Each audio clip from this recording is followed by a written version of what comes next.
This channel does not promote any violent, harmful, or illegal activities. All content provided by this channel is meant for an educational purpose only. আরে কম দে কিন্তু খাঁটি দে। MDH Kashmiri লাল লঙ্কার গুঁড়ো। MDH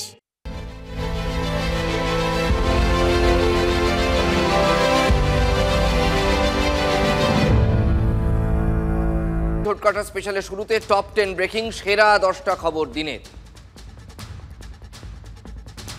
26,000 চাকরি বাতিলের রায় পুনর্বিবেচনার আর্জি খারিজ। রাজ্য সরকার ও এসএসসির আর্জি খারিজ হয়ে গেল সুপ্রিম কোর্টে। রিভিউ পিটিশন খারিজ, সুতরাং পরীক্ষায় বসতে হবে সকলকে। ব্রেকিং নাম্বার 2, মধ্যমগ্রাম বিস্ফোরণে ত্রিকোণ প্রেমের তত্ত্ব। প্রেমিকার স্বামীকে খুন করতেই মধ্যমগ্রামে এসেছিল ওই তরুণ। সূত্রের খবর, ডিভাইসের ভুল বোতামে হাত পড়ে যায় এবং তাতেই বিস্ফোরণ। 3 নম্বর ব্রেকিং, শিক্ষককে পিস্তল দেখিয়ে হুমকি ছাত্রের। গুণধর ছাত্র, তৃণমূল নেতার ছেলের বিরুদ্ধে শিক্ষককে শাসানি দেওয়ার অভিযোগ। ঝাড়গ্রামের গোপীবল্লভপুরে শোরগোল পড়ে গেছে এই ঘটনায়। 4 নম্বর বিগ ব্রেক, ফের শুট আউট মালদায়। গুলিবিদ্ধ দ্বাদশ শ্রেণীর ছাত্র। বাজারে স্কুল পড়ুয়ার বুকে গুলি। অভিযুক্ত টিএমসি কর্মী। গুলি চালায় তৃণমূল কর্মী রাজ শেখ। 5 নম্বর বিগ ব্রেক, এশিয়া কাপে ভারতের 15 জনের দল ঘোষণা। ভারতীয় দলে জায়গা পেলেন না ফর্মে থাকা শ্রেয়াস আইয়ার। টিমে জায়গা হলো না যশস্বী জয়সওয়ালেরও। 6 নম্বর ব্রেকিং, দোষ প্রমাণে ব্যর্থ রাজ্য সরকার। বেকসুর খালাস সারদা কর্তা সুদীপ্ত সেন। রাজ্যের 3 মামলায় বেকসুর খালাস সুদীপ্ত এবং দেবযানী। তাদের বিরুদ্ধে 250টি মামলা ছিল রাজ্যের। এ যাবৎ 214টি মামলায় জামিন সুদীপ্ত এবং দেবযানীর। পরবর্তী ব্রেকিং, পুতিনের সঙ্গে নিঃশর্ত বৈঠকে রাজি জেলেনস্কি। জেলেনস্কির সঙ্গে বৈঠক শেষেই পুতিনকে ফোন ডোনাল্ড ট্রাম্পের। পুতিন ও জেলেনস্কির সঙ্গে বৈঠক করতে চান দাবি করেছেন ডোনাল্ড ট্রাম্প। ত্রিপক্ষ বৈঠক হলে যুদ্ধ শেষ হবে মন্তব্য ডোনাল্ড ট্রাম্পের। 8 নম্বর ব্রেকিং, মুখ্যমন্ত্রীর আশ্বাসে পেট ভরবে না। 5,000 টাকায় সংসার চলে না। 3 বেলা খাবার জোটাতে ভিন রাজ্যে যেতেই হয় যতই ভয় থাক, এমনই দাবি বাংলাদেশ থেকে সদ্য ফেরা পরিযায়ী শ্রমিক আমির শেখের। 9 নম্বর ব্রেকিং, আত্মহত্যাই করেছেন সিঙ্গুরের নার্সিং পড়ুয়া। তরুণীর শরীরে কোনো আঘাতের চিহ্ন পাওয়া যায়নি। কল্যাণী এইমসের ময়নাতদন্তের রিপোর্টে এমনই উল্লেখ। 10 নম্বর এবং শেষ টপ ব্রেক, ফের বলিউডে কাস্টিং কাউচ। সিনেমায় কাজের নামে মডেলকে ধর্ষণের অভিযোগ। কসবা থানায় লিখিত অভিযোগ দায়ের।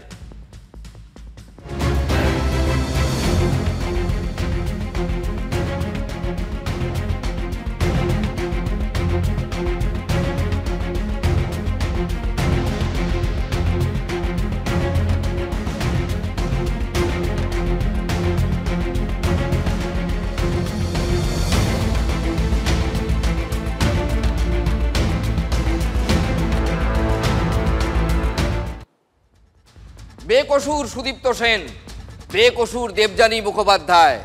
শুনতে কেমন অবাক লাগছে না? ব্যাংশাল আদালতের রায়ে ওরা আজ সত্যি বেকসুর, আইন তো তাই বলছে। সারদা চিটফান্ড মামলায় এটাই প্রথম কোনো রায়। আবার বলি, সারদা চিটফান্ড কেলেঙ্কারি মামলায়, বেআইনি লগ্নি কেলেঙ্কারি মামলায় সারদার ক্ষেত্রে এটাই প্রথম কোনো রায়। প্রায় 1 যুগ লেগে গেল। দেবযানীর মা হাতের কর গুনে বলছেন, আমার মেয়ে 13 বছর বিনা বিচারে জেল খাটছে। আমি এইটুকুনি বলবো, বিনা বিচারে বিনা অপরাধে জেল খাটছে। ভীষণভাবে আশা করছি। আজকে 3টে হয়েছে, কালকে আরও 10টা হবে, তারপরের দিন আরও 100টা হবে। আশা করছি যখন পেয়েছি বিচার, যখন পেয়েছি নিশ্চয়ই বুঝবেন সকলে, বিচার হবে। 3 থেকে 10, 10 থেকে 100, দেবযানীর মা আশাবাদী এবার জট খোলার সময়, মেয়ে সব মামলাতেই ন্যায় বিচার পাবেন। দেবযানী ঘরে ফিরবেন না দেবযানী, সুদীপ্ত সেন, কারোরই এখনো কিন্তু ঘরে ফেরা হচ্ছে না। প্রশ্নটা ছিল এটাই। যখনই আপনারা শুনছেন জামিন, খালাস, তখনই আপনাদের মনে প্রশ্ন আসবে যে তারা বাড়ি ফিরতে পারবেন? না না, তারা এখন কিন্তু মুক্তি পাচ্ছেন না। সুদীপ্ত সেন, দেবযানী, কারোরই এখন বাড়ি ফেরা হচ্ছে না। সারদা কাণ্ডে 200রও বেশি মামলা এখনো পর্যন্ত বিচারাধীন। সিবিআই এবং ইডির মামলা রয়েছে। রাজ্যের তরফে দায়ের করা মামলার সংখ্যাই হচ্ছে প্রায় 250, প্রায় 250। আজ যে 3 মামলায় সুদীপ্ত দেবযানীকে বেকসুর খালাস করা হলো, সেগুলিও ছিল রাজ্যের তরফে দায়ের করা। 2013-এ হেস্টিংস থানায় রুজু হয়েছিল এই মামলা। কোনো অভিযুক্ত আদালতের চোখে বেকসুর হয় কখন বলুন তো? যখন দোষী সাব্যস্ত করার জন্য যথেষ্ট তথ্য প্রমাণ আদালতের কাছে থাকে না, মানে তো আদালতে পেশ করা সম্ভব হয় না।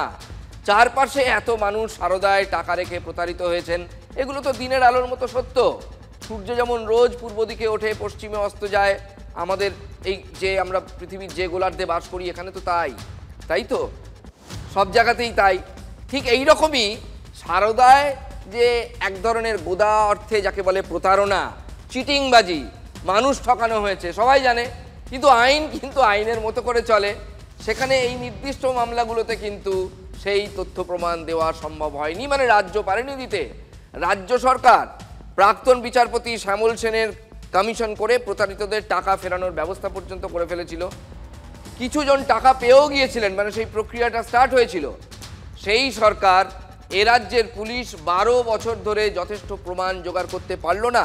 ফলে প্রশ্ন উঠছেই, তাহলে সুদীপ্ত দেবযানীর বেকসুরে আসলে কসুরটা কার?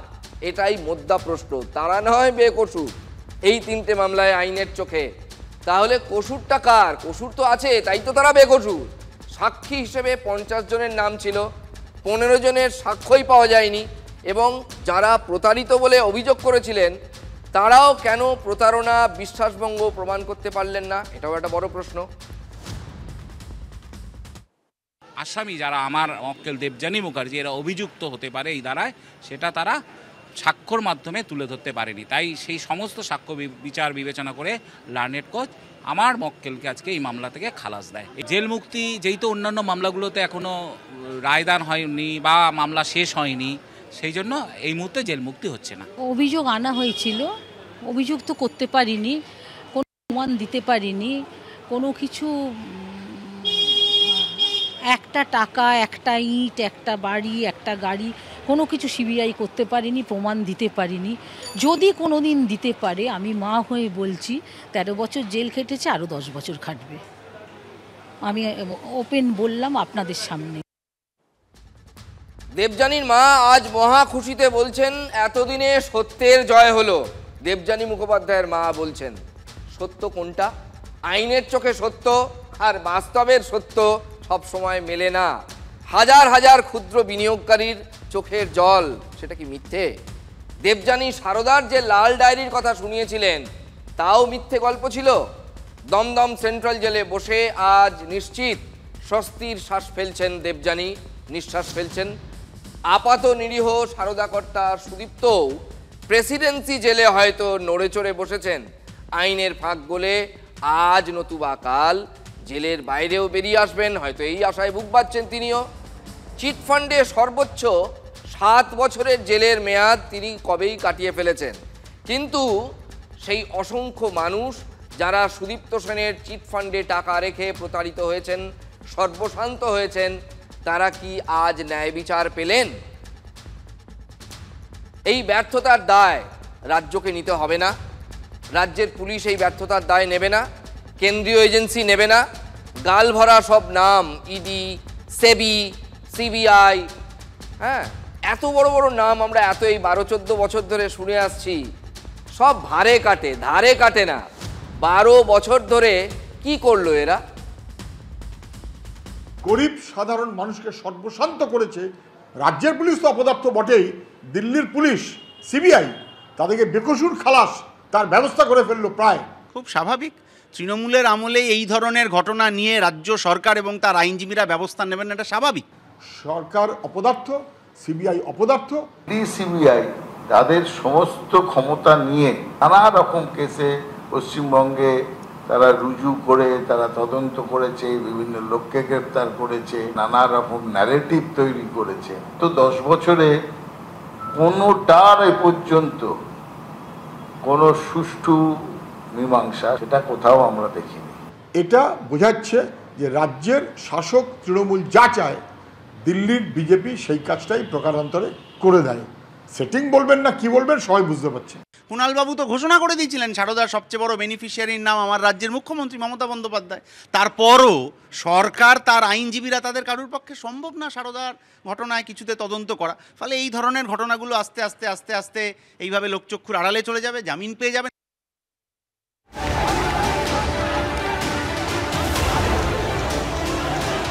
3 বছর ধরে টেট পাস করে বসে রয়েছি, অথচ আমাদের নিয়োগের নোটিফিকেশনের কোনো দেখা নেই।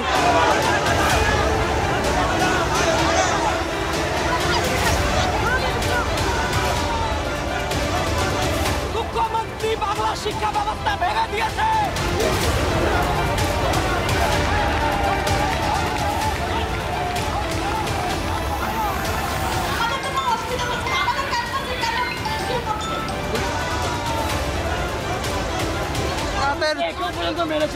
প্রতিবন্ধী ছেলেকে কেউ মারে?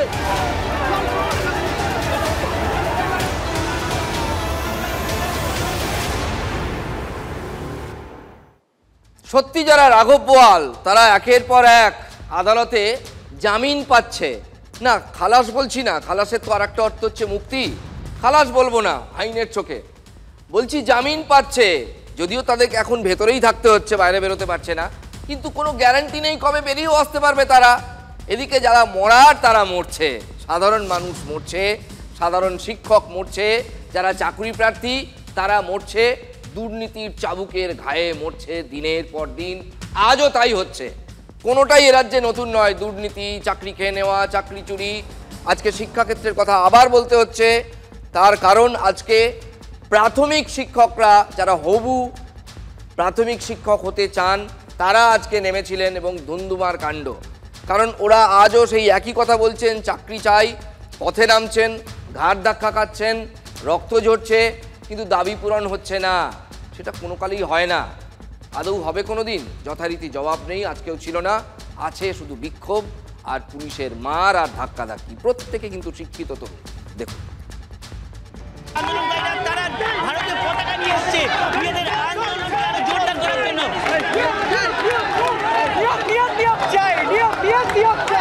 দিনের পর দিন তারা বঞ্চিত হয়েছেন এবং তারপর কিন্তু আজকে তারা পথে নেমেছেন। কিন্তু আজকে সবচেয়ে গুরুত্বপূর্ণ বিষয়, হাতে পতাকা নিয়ে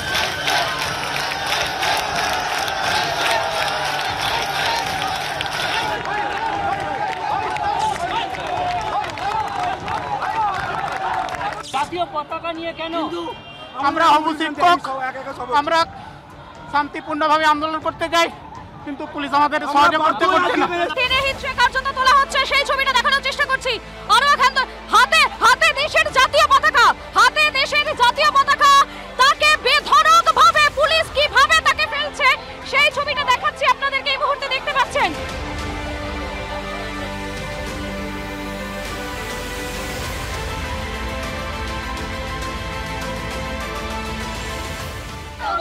অত্যাচার করছেন আমার হাজবেন্ড কি সাথে থাকবে না? প্রেগন্যান্ট মহিলাদের উপরে অত্যাচার করছে। আমরা সকাল থেকে না খেয়ে দে, এত দূর থেকে আমরা সকাল থেকে না খেয়ে দে, আমি উঠবো না, আমি উঠবো না। আমরা সকাল থেকে না খেয়ে দে এত দূর থেকে এসেছি, আমরা সকাল থেকে না খেয়ে দে এত দূর থেকে এসেছি। কি জন্য? এত এত দিদিরা প্রেগন্যান্ট মহিলারা এসেছে, এত এত দূর থেকে প্রেগন্যান্ট মহিলারা এসেছে। আপনারা মানুন, আপনারা মেয়ে নন, আপনারা জাতির নন, আপনারা এটা কি করে আমার সব থেকে প্রিয় সন্তানদেরকে, আমাদের সন্তানদেরকে খাওয়াবো কি? আপনারা বলতে পারেন খাওয়াবো কি? আপনারা তো খাওয়াতে পারবেন, আমরা খাওয়াবো নাকি? আমরা কি খাওয়াবো বলুন? আমরা কি দেবো? তুলে দেবো তাদের? আমরা কি খাওয়াবো?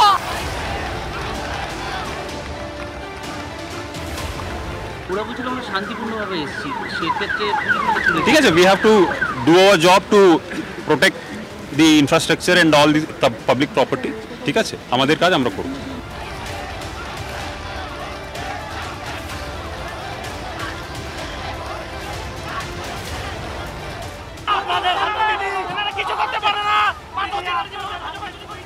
একের পর এক আন্দোলনকারী তাদেরকে এই মুহূর্তে বাসে করে আরো একটা ছবি আন্দোলনকারীদের দৌড়টা দেখানোর চেষ্টা করছি। আরো একটা ছবি এই মুহূর্তে, আরো একটা ছবি আন্দোলনকারীরা এই মুহূর্তে কার্যত দৌড়ে যাওয়ার চেষ্টা করছেন। তাদের দাবি মানতে হবে। বাস আটকে দিল আন্দোলনকারীরা, বাস আটকালো, বাস আটকে দিয়েছে।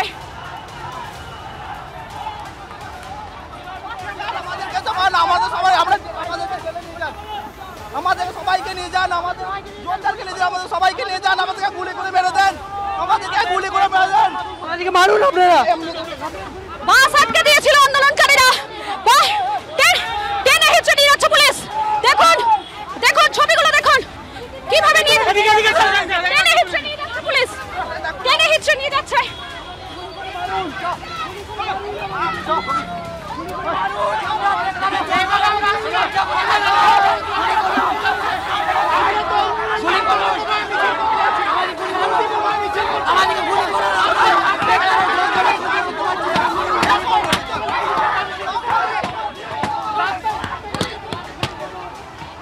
পুলিশ কোথায় থাকে যখন চুরি করে, যখন নেতারা চুরি করে তখন এই পুলিশ এইভাবে আর কতদিন চলবে? এর থেকে আমাদেরকে মেরে দেওয়া হোক।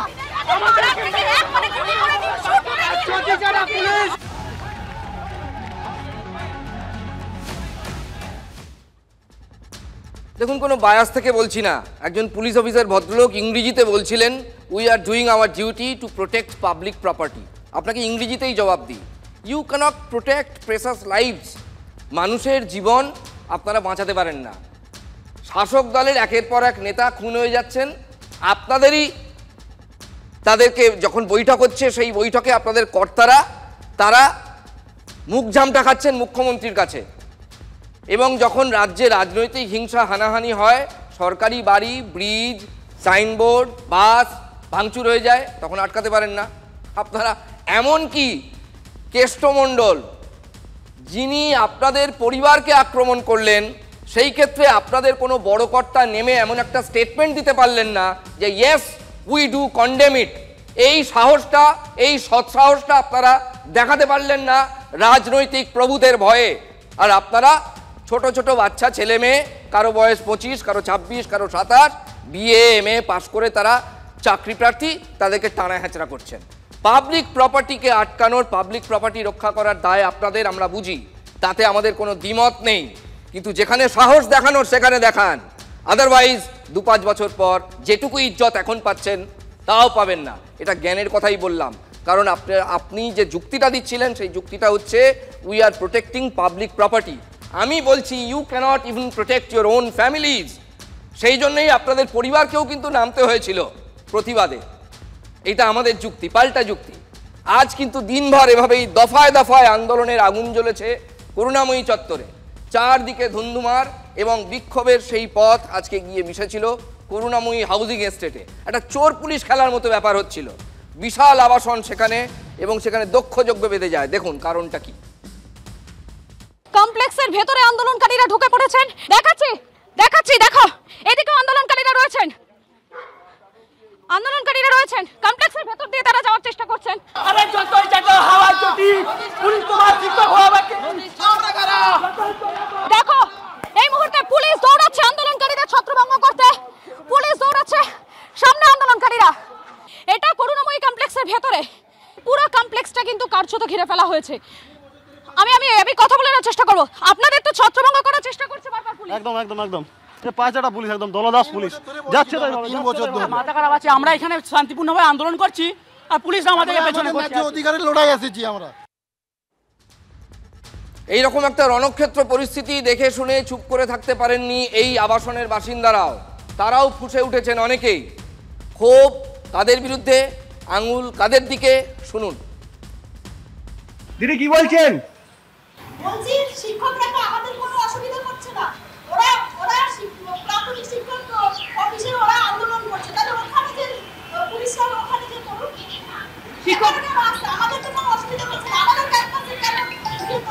পুলিশ ঢুকছে।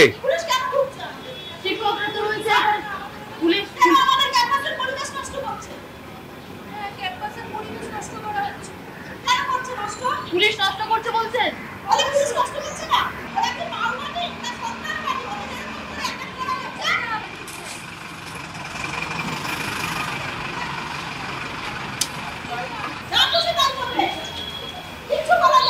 প্রেমিকার স্বামীকে খুন করতে মারাত্মক বিস্ফোরক বানিয়ে নিয়ে এসেছিল প্রেমিক।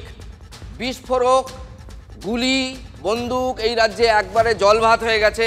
কিন্তু এই ঘটনাটা তেমন নয়। এবার আপনাদের বলবো হাড়হিম করা একটা ঘটনার কথা। একটা বাচ্চা ছেলে কি কাণ্ড করেছে দেখুন। দেখুন, আপনাদের ছবিটা দেখাই, বিগ বলে একবার দেখুন।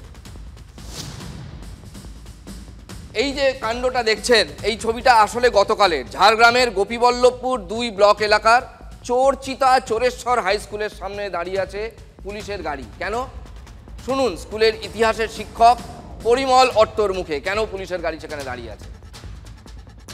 আমার কাছে কল্পনাতীত। তো আমি ঘটনাটাই বলছি যে সেকেন্ড পিরিয়ডে আমার ক্লাস ছিল, আমি ইতিহাস পড়াই। ওই ছেলেটি লাস্ট বেঞ্চেই বসেছিল। লাস্ট বেঞ্চে বসে তার আগের বেঞ্চের ছেলেকে ও পেন দিয়ে খোঁচাচ্ছিল। ফার্স্ট টাইম আমি ওকে ওয়ার্নিং করি। সেকেন্ড টাইম আরও 5-10 মিনিট পরে দেখছি আবার সে একই ঘটনা পুনরাবৃত্তি করছে। আমি ওর কাছে যাই, ওর কাছে গিয়ে দেখি তোমার খাতাটা দেখি, খাতায় কিছুই লেখেনি। তখন আমি ওকে পিঠে এক চাপড় দিই। ক্লাসে দুষ্টুমি করায় শিক্ষক পিঠে একটা ওই চাপড় কষিয়ে দেন না, অনেক সময় একটা চাপড় কষিয়ে দিয়েছিলেন। মানে সেটা কোনো বড় আঘাতও নয়। ক্লাস 10-এর ছাত্রটি প্রথমে প্রধান শিক্ষকের কাছে সেটা নিয়ে নালিশ জানাতে যায়। সমস্যা তো পিতৃসুলভ, উনি তো পিতৃসুলভ, এতে তার তো ওনার শাসন করার অধিকারও আছে। তো স্কুলে যদি শাসন করার আমাদের পাওয়ার না থাকে তাহলে আমরা সেক্ষেত্রে আমরাই তো মানে হাত পা গুটিয়ে বসে থাকতে হচ্ছে আমাদেরকে। তারপর ও আমাকে দেখে আরো উত্তপ্ত হয়েছে, আমি গার্ডিয়ানকে ডাকতে চাই। আমি তুই যা, গার্ডিয়ানকে ডাক। থার্ড পিরিয়ডে ম্যাথামেটিক্সের ক্লাস ছিল মৃণালবাবুর, তার ক্লাসে ঢুকে তাকেও এরকম রং চং দেখিয়ে ব্যাগ নিয়ে বাড়িতে দিয়ে। এরপরই সেই হাড় হিম করা ঘটনা। বাড়ি থেকে আবার স্কুলের কাছে ফিরে আসে ওই গুণধর ছাত্র। বাড়ি থেকে যখন ফিরে আসে তখন টিফিন আওয়ার হয়ে গেছে, আমি এখানেই বসেছিলাম। ছেলেটি এই জানলার কাছে চলে এসেছে। আমি বুঝতে পারিনি যে ওর কাছে এরকম আগ্নেয়াস্ত্র আছে। আমার এখানে কম্পিউটার টিচার ছিলেন, তো বলছি স্যার ওর হাতে বন্দুক। ক্লাসে দুষ্টুমি করায় শিক্ষক পিঠে একটা চাপড় কষিয়ে দিয়েছিলেন। তার বদলা নিতে গুলি ভরা পিস্তল হাতে নিয়ে স্কুলে হাজির হয়ে গেল ক্লাস 10-এর এই ছাত্র। স্কুলের ছাত্ররা বাধা দিতেই ছাত্রটি স্কুলের পাশেই ইতিহাস শিক্ষকের ভাড়া বাড়ির দিকে রওনা হয়ে গেল। তখনই তাকে ধরে ফেলেন এক সিভিক ভলান্টিয়ার। সংবাদ আসে যে ওটা সত্যিই বন্দুক এবং ওখানে সিভিক ভলান্টিয়াররা ছিল, ওকে নিয়ে গিয়ে সিভিকরা ধরে। তারপরে পুলিশ আসে, তারপরে থানা থেকে সবাই আসে, বড়বাবু আসেন, তারপর ওর কাছ থেকে বয়ান নেয়, তারপরে ওকে ধরে নিয়ে যায়। ক্লাস 10-এর এই ছেলেটা বন্দুক পেল কোত্থেকে, মানে এই যে আগ্নেয়াস্ত্র সে পিস্তল কোত্থেকে পেল? এই ছাত্র আগেও ছাত্রীদের কটূক্তি করেছে, এরকম অভিযোগ, অশালীন মন্তব্য করেছে, এমনকি স্কুলের সিসিটিভি ক্যামেরা ভাঙার অভিযোগ উঠেছে তার বিরুদ্ধে। ছেলেটির বাবা তৃণমূলের স্থানীয় স্তরের নেতা, 2-2 4 করে যা মন্তব্য করার করছেন বিজেপি নেতারা। তৃণমূল এর ছেলে, তৃণমূল তার বাবা দলের একটা বেশ দায়িত্ব পদে আছে, তার যদি ছেলে আজ বন্দুক পাচ্ছে কোথায়? এই সমস্ত ছাত্ররা আসলে তৃণমূলের যে প্রত্যেক নেতার বাড়িতে একটা করে বন্দুক আছে সেটা তার প্রমাণ দিচ্ছে। বলছিলাম না, বিস্ফোরক, গুলি, বন্দুক আমাদের রাজ্যে এখন জলভাত হয়ে গেছে। কারো তেমন কোনো হেলদোল আছে বলেও মনে হয় না, এবং যাদের হেলদোল হওয়ার কথা তাদের হেলদোল দেখি না। সাধারণ মানুষ কিন্তু যথেষ্টই ত্রস্ত। গতকাল রাত 8:30 নাগাদ গুলি চলল আবার সেই মালদার মোথাবাড়ি থানার পঞ্চানন্দপুর বাজার এলাকায়। আমি ভেবে পাই না পার্টিকুলার এই জেলাটায় পুলিশ কি করে এবং এত ক্রিমিনাল এলিমেন্টে ভর্তি এই মালদা, কিছুতেই মালদাকে পরিষ্কার করা যায় না। গুলিতে জখম বাঙ্গিটোলা উচ্চ বিদ্যালয়ের ক্লাস 12-এর ছাত্র আব্দুল শাহিদ। তার বুকের ডান দিকে গুলি লেগেছে, রাতেই তাকে কলকাতায় স্থানান্তর করা হয়েছে। 8টার দিকে যখন আমাদের ওই আজান হয় তখন ওই সময়তেই কে যে ফোন করলো বলতে পারবো না, ছেলে কিন্তু ওই বিছানা থেকে উঠে সে কিন্তু বাড়ি থেকে বাড়িয়ে যায়।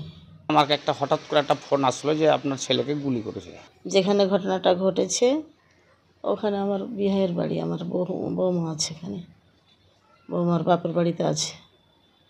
ওই ছেলেকে যখন গুলি মেরে দেয়, গুলি লাগে, তখন ছেলে বুকটা ধরে, তখন ওই বুকটা ধরেই ওর ভাবির কাছে যায়। আমার ছেলে শুধু বলেছে যে আমাকে রাজ গুলি করেছে, আমি মরে গেলাম, বাস এটুকু শব্দ আমি শুনেছি। ছাত্র জানিয়েছে গুলি চালিয়েছে রাজ শেখ। রাজকে যেখানে দেখিবে ছাই উড়াইয়া দেখো তাই। রাজ এলাকার পরিচিত তৃণমূল কর্মী, ওই এলাকায় সবাই জানে, মানছেন স্থানীয় তৃণমূল নেতাই। এখানে যে মেরেছে বা যাকে মেরেছে দুজনেই আমাদের দলের বিভিন্ন মিটিং মিছিলে ওরা গিয়েছে বিভিন্ন সময়। যেই ছেলেটি গুলি মেরেছে সেই ছেলেটি হচ্ছে তৃণমূলের বড় মাপের নেতা। দুই বন্ধু একসঙ্গেই থাকে, নিজেদের মধ্যে যেটা শুনলাম যে নিজেদের মধ্যে মোবাইলের ঝামেলা নিয়ে নিজেদের মধ্যে এই ঝামেলাটা করেছে। তহিদুর শেখ তার কিন্তু ডান হাত, সে কিন্তু তার নেতৃত্বেই অনেক তোলা তুলতো এবং এর আগেও শুনলাম তোলা তুলতে গিয়ে একটা ছেলেকে গুলি মেরেছিল এবং চাকু মেরেছিল। হ্যাঁ, 2-3 বার এরকম ঘটনা ঘটলো, তারপরেও কিন্তু সেই ছেলেটা ধরা পড়েনি। বিজেপি তো ওরা রাজনৈতিক ফায়দা নেওয়ার চেষ্টা করছে, এটা রাজনৈতিক কোনো ব্যাপার স্যাপার নেই, নিজের ব্যক্তিগত ঝামেলা এটা। ওরা দুই বন্ধু। আমার ছেলের বয়স তো 19 বছর, আমার ছেলের সাথে সেরকম করার কোনো টাচ নাই। দুই বন্ধু একসঙ্গেই থাকে। ও একটা বদমাস টাইপের ক্রিমিনাল। কার হাত কেটে দিয়েছে, কাকে গুলি করেছে, কার কে কপিয়ে দিয়েছে, নানান রকম খিটকাল লাগাই থাকে ছেলেটা।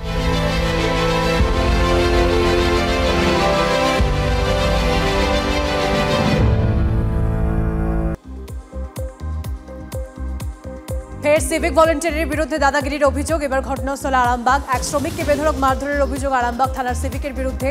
ব্যাপক চাঞ্চল্য আরামবাগের 22 মাইল এলাকায়। অভিযুক্ত সিভিকের শাস্তির দাবিতে আরামবাগ বর্ধমান রাজ্য সড়ক অবরোধ মহিলাদের। শতাধিক জীবিত শ্রমিককে মৃত দেখিয়ে পিএফ এর টাকা আত্মসাতের অভিযোগ জলপাইগুড়ির নাগরাকাটার ধরণীপুর চা বাগানের ঘটনা। নাগরাকাটা থানায় অভিযোগ দায়ের 2 শ্রমিকের। অভিযোগ ভুয়ো ডেথ সার্টিফিকেট ব্যবহার করে পিএফ ও বীমার টাকা তোলা হয়েছে।